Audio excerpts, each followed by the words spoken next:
বিসমিল্লাহির রহমানির রহিম। প্রিয় সাংবাদিক ভাই বোনেরা, আসসালামু আলাইকুম। আজকে আমরা পিবিআই ঢাকা জেলা কর্তৃক 38 টুকরা কঙ্কালের হত্যার রহস্য উন্মোচন উপলক্ষে আপনাদের কষ্ট করে এখানে আসার জন্য আমরা আহ্বান জানিয়েছি। এই কঙ্কালে পাওয়া গিয়েছিল 38 টুকরা। সেটা হচ্ছে আশুলিয়া থানায় প্রথমে ভিকটিমের একটা জিডি হয়েছিল, নিখোঁজ জিডি। সেটা হচ্ছিল 29শে সেপ্টেম্বর। নাম হচ্ছে মিলন হোসেন, বয়স 15। সে 29শে সেপ্টেম্বর 2025 তারিখ নিখোঁজ হয়। নিখোঁজ হওয়ার পরবর্তীতে তার মা পরের দিন 30 তারিখ আশুলিয়া থানায় একটা জিডি করে, যেহেতু তাকে এবং তার অটোরিকশা পাওয়া যাচ্ছিল না। পরবর্তীতে দীর্ঘদিন যাওয়ার পরও যেহেতু তার কোনো হদিস পাওয়া যাচ্ছিল না, আশুলিয়া থানায় একটা নিয়মিত অপহরণ মামলা রুজু হয়।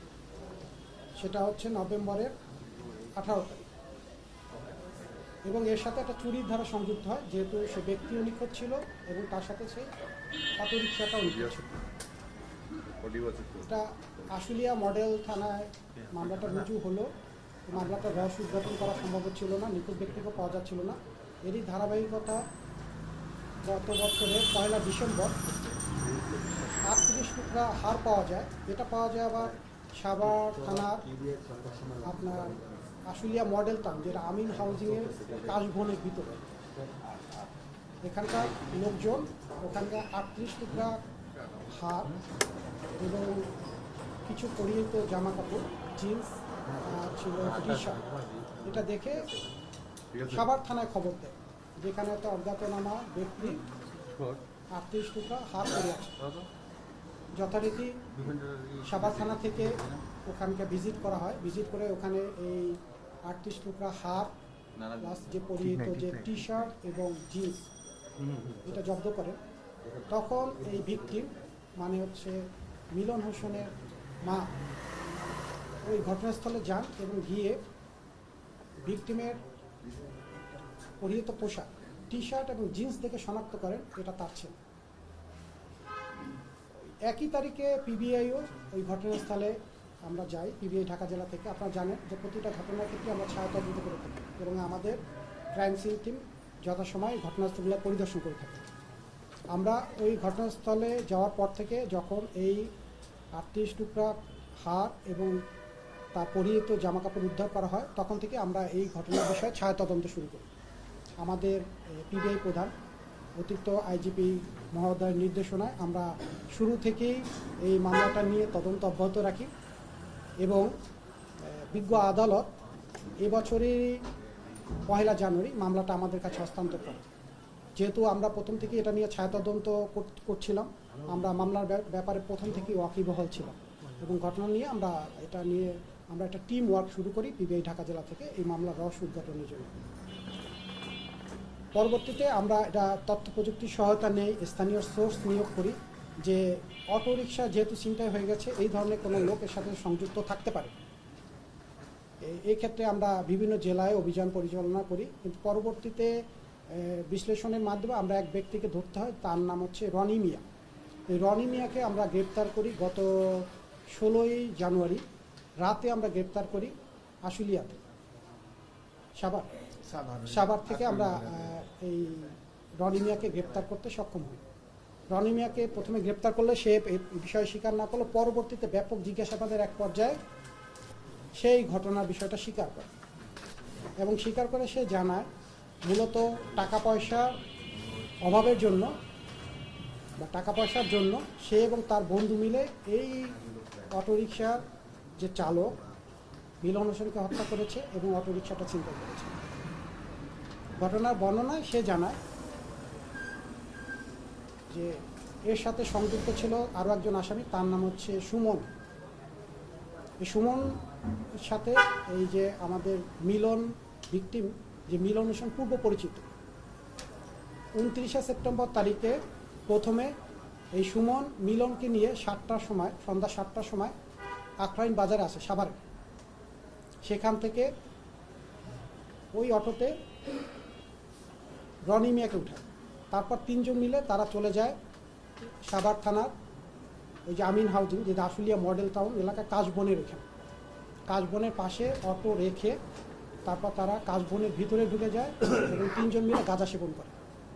গাঁজা সেবন করার এক পর্যায়ে এই সুমন ভিকটিম মিলনের গলা চেপে ধরে এবং রনি মিয়া পা চেপে ধরে এবং তারা ওখানে তার মৃত্যু নিশ্চিত করার পর তারা এই লাশটা আরও একটু নির্জনে রেখে পরবর্তীতে অটো চালিয়ে চলে আসে। অটো চালিয়ে চলে আসার পর সুমন মিয়া সাভারের জিরাবো বাজারে নেমে যায় এবং আসামি যে রনি মিয়া চলে যায় এর অটোটা নিয়ে কালিয়াকুর গাজীপুরে গিয়ে যে বাসায় সে অটো সহ রাত্রি যাপন করে এবং ওই ব্যক্তির কাছেই অটো বিক্রি করে বলে সে জানায়। পরবর্তীতে আমরা জানতে পারি ওই ব্যক্তিকেও আমরা গ্রেপ্তার করি, তার নাম হচ্ছে এরশাদ। সে বলে যে আমার কাছ থেকে ৬৪,০০০ টাকা নিয়েছেন, ৬২,০০০ টাকা নিয়েছেন। ৬২,০০০ টাকার মধ্যে উনি ৪৪,০০০ টাকা দিয়েছেন সুমনকে এবং ১৮,০০০ টাকা এই যে আসামি রনি মিয়া নিজ হেফাজতে রাখে। পরবর্তী এরশাদ যেটা করে, এই চোরাই অটোটা সে পরবর্তীতে নিয়ে আবার এক অটো গ্যারেজের কাছে বিক্রি করে, সেখানে ৬৫,০০০ টাকায় বিক্রি করে এবং সেই অটো গ্যারেজের যে কিনেছিল তার নাম হচ্ছে যে কালাম। তার কাছ থেকে আমরা সেই অটো গ্যারেজ থেকে তাদের শনাক্ত মতে এটার অটোটা আমরা উদ্ধার করি এবং অটোটা উদ্ধার করার পর দেখা যায় যে তারা বলে যে অটোটা তারা কিছু রঙও পরিবর্তন করেছে ইতিমধ্যে। এবং এই যে অটো যে বিক্রয় করলো এরশাদ এবং যে কালাম, দুজনই বিজ্ঞ আদালতে ১৬৪ দ্বারা এটা জবানবন্দি প্রদান করেছে। ইতিমধ্যে তারা ক্রয় বিক্রয়ের সাথে জড়িতের কথা স্বীকার করেছে এবং যে আমাদের গ্রেপ্তারকৃত আসামি পিবিআই করতে রনি মিয়া বিজ্ঞ আদালতে এটা ১৬৪ দ্বারা স্বীকারোক্তিমূলক জবানবন্দি প্রদান করেছে। এই মামলার রহস্য উদ্ঘাটন করতে গিয়ে আমরা দেখলাম যে আসলে মূলত সুমন এবং ভিকটিম যে ১৫ বছরের যে ভিকটিম মিলন হোসেন, এরা পূর্ব পরিচিত এবং এদের বাসায় যাতায়াত ছিল। পূর্ব থেকেই তারা সুমন পরিকল্পনা করে এই ভিকটিমকে হত্যা করে তারা এই অটোটা ছিনতাই করে টাকাটা শেয়ার করবে এবং এবার এরকম একটা অটো সে বিক্রি করবে, এটা পূর্বেই রনি মিয়া ওই যে যার কাছে অটো বিক্রি চালক এরশাদ তাকে পূর্বেই জানিয়েছে আমি একটা অটো তার কাছে নিয়ে তাকে বিক্রি করব। প্রি প্ল্যান্ড আকারেই তারা এই কাজটা করেছে এবং যেহেতু নিখোঁজ ছিল, উদ্ধার হয় নাই এবং কাশবনের মধ্যে ছিল দীর্ঘদিন, যেহেতু ২৯শে সেপ্টেম্বরের ঘটনা আর হাড় পাওয়া গেছে ৩৮ টুকরা হাড় পাওয়া গেছে, সেটা ১ ডিসেম্বর ২০২৫, প্রায় ২ মাসেরও বেশি সময়। সেক্ষেত্রে তার ওই যে বডির আর কোনো অবশিষ্টাংশ ছিল না, এই জন্য তার মা পরবর্তীতে এই ভিকটিমের শুধুমাত্র জিন্সের প্যান্ট এবং টি শার্ট দেখেই শনাক্ত করেন যে এটা তার ছেলে। আমরা ইতিমধ্যে এটা ডিএনএ টেস্টের জন্য পাঠিয়েছি, ডিএনএ টেস্টে পাঠালে তো আরও কনফার্মেশন আমাদের কাছে আসবে। ইতিমধ্যেই আমরা মামলার রহস্যটা এভাবে উন্মোচন করতে সক্ষম হয়েছি। এটাই ছিল আমাদের এখানকার আজকে এই প্রেস সংবাদ বিজ্ঞপ্তির মূল বক্তব্য আর কি। ধন্যবাদ সকলকে। মোর্শেদ ভাই, আমি ইন্দুরুল আমিন হাসান, আজকের পত্রিকার রিপোর্টার হিসেবে আছি। আপনার কাছে দুইটা প্রশ্ন। জি, আপনি বলেছিলেন যে শ্বাসরোধ করে হত্যা করা হলো, কিন্তু বলেননি যে কিভাবে তাকে 38 টুকরা করা হলো, কিভাবে তাকে তার লাশটা হাড় উদ্ধার করা হয়েছে। ও আচ্ছা। বিষয়টা হচ্ছে এরশাদ আলী, আমি যদি এটা প্রশ্ন করি, এরশাদ আলী এই কেনা বেচা চক্রের সঙ্গে জড়িত। এই ব্যক্তি কি আরো এই ধরনের কেনা বেচা জড়িত কিনা, আরো কোনো ক্লু পেয়েছেন কিনা, এই ধরনের হত্যাকাণ্ড প্রায়ই ঘটে, তাদের সঙ্গেও যোগাযোগ আছে কিনা, সিন্ডিকেট চক্রের সঙ্গে যোগাযোগ আছে কিনা এরশাদ আলী? এটা আমরা তদন্ত তো চলমান, এটা আমরা যাচাই বাছাই করছি। আমরা জাস্ট নিয়ে আসার পর যে স্বীকার করলো, আমরা আরও দেখছি সিডিএমএসএ বা অন্যান্য পর্যালোচনায় যে তার বিরুদ্ধে আরও পূর্বের মামলা আছে কিনা, কিন্তু এখন পর্যন্ত এটা নিশ্চিত না, যেহেতু আমাদের তদন্ত চলমান। আর 38 টুকরা যে হাড়ের যে কথাটা, এটা কিন্তু ওখান থেকে যেহেতু বনের মধ্যে ছিল, কাশবনের মধ্যে ডেড বডি অলরেডি ডিকম্পোস্ট, আপনারা জানেন ওখানে বিভিন্ন ধরনের প্রাণী থাকে। এটা ঘটনা কি ঘটেছে, সেখান থেকে হয়তো বা হাড় বিচ্ছিন্ন হয়ে গেছে। এখন ওখানে যদি অন্যান্য শিয়াল কুকুরের উৎপাত থেকে থাকে, সেই ধরনের ক্ষেত্রে কোথায় কীভাবে কামড়ে কীভাবে কী করেছে, তো ডেড বডি একদমই নাই, শুধুমাত্র মাথা ছিল, মাথার খুলিটা ছিল আর কয়েকটা হাড়, এরকম 38 টুকরা আমরা হাড় উদ্ধার হয়েছে ওখান থেকে। যেহেতু 2 মাসের বিষয় এবং ডিকম্পোস্ট এবং তো বডি ওখানে শুধুমাত্র হাড় পাওয়া গেছে। দেখুন ওখানে শিয়াল কুকুর উৎপাত থাকলে তো যেখানে এভাবে বডি নিঃশেষ হয়ে যাওয়ার কথা, কোন টুকরা কোথায় গেছে সেটা মুশকিল বলা, কিন্তু ওখানে যে সময় খবর পাওয়া গেছে সে সময় ওখানে 38 টুকরেই আমরা হার পাওয়া গেছে এবং সেটাই থানা মূল্যে জব্দ করা হয়েছে। বলছি তো আমি একটু প্রশ্ন করি, আমি স্বপন আহমেদ, আমি সময় টেলিভিশনে কাজ করি। একটা প্রশ্ন, সেটা হচ্ছে আগে আমরা একটা দেখছিলাম যে কেরানীগঞ্জের এক জায়গায় এরকম একটি হত্যাকাণ্ড ঘটেছে যেখানে যারা আসলে নিজেরাও অপরাধ করতো, অর্থাৎ যাকে মারা হয়েছে সেও অপরাধ করতো, এই চক্রের সাথে জড়িত ছিল, ছিনতাইকারী চক্রের সাথে জড়িত ছিল। এই ঘটনায় এই যে মিলন নিহত হয়েছে, সেও কি এই চক্রের সাথে জড়িত ছিল বা এর আগে এই ধরনের ঘটনা সেও কি ঘটিয়েছিল? না, মিলন তো আপনারা দেখেছেন, মিলন ছিল অটো ড্রাইভার, অটো চালক ছিল এবং এদের সাথে পারিবারিক যোগাযোগ ছিল, বয়স ছিল 15।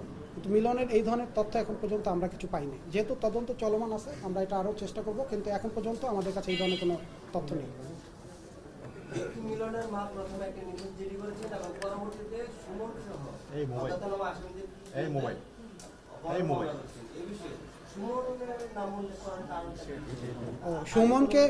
সুমন এটা হয়েছিল সুমনের নাম্বার থেকে একটা লাস্ট কল গিয়েছিল তার কাছে, ঠিক আছে? সুমনের নাম্বার থেকে লাস্ট কল গিয়েছিল, সেই থ্রুতে সুমনকে এখানে এজাহারে আসামি করেছিল, কিন্তু সুমনের কাছ থেকে এই তথ্যটা আসে নাই। মানে সুমনের কাছ থেকে যে স্বীকারোক্তিমূলক বা সুমন যে ঘটনা ঘটিয়েছে এই তথ্যটা আসে নাই। সুমনটা গ্রেপ্তার হয়েছিল পুলিশ কর্তৃক এবং সেটা আমরা ওই গ্রেপ্তারকৃত অবস্থায় পিবিআইতে মামলাটা হস্তান্তর হয়। Thank you. সকলে একটু কষ্ট করে আসছেন, আপনাদের অশেষ ধন্যবাদ।